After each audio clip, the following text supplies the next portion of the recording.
মাদক পাচার রুখতে ফের সাফল্য পেল শিলিগুড়ি মেট্রোপলিটন পুলিশ। শিলিগুড়ির প্রধান নগর এলাকা থেকে কয়েক লক্ষ টাকার ব্রাউন সুগার সহ 3 জনকে গ্রেফতার করল তারা।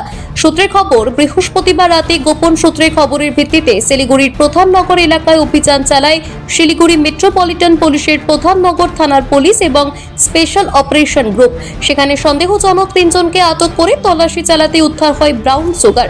পরবর্তীতে 3 জনকে গ্রেফতার করে থানায় নিয়ে যাওয়া হয়। পুলিশ সূত্রে জানা গেছে, ধৃতদের মধ্যে 2 জন মালদার বাসিন্দা এবং একজন মাটিকারা পতিরাম এলাকার বাসিন্দা।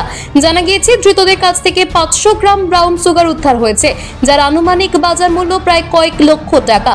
উদ্ধার হওয়া ব্রাউন সুগার মালদা থেকে নিয়ে আসা হয়েছিল। শিলিগুড়িতে পাচারের ছক ছিল, তবে পাচারের ঘটনার সঙ্গে আর কে বা কারা জড়িত রয়েছে তা খতিয়ে দেখছে পুলিশ। শুক্রবার ধৃতদের শিলিগুড়ি আদালতে তোলা হবে সূত্রের খবর। ইতিমধ্যে গোটা ঘটনার তদন্ত শুরু করেছে শিলিগুড়ি মেট্রোপলিটন পুলিশের প্রধান নগর থানার পুলিশ এবং স্পেশাল অপারেশন গ্রুপ। শিলিগুড়ি থেকে নিজস্ব প্রতিনিধি রিপোর্ট, টিভি নিউজ 10।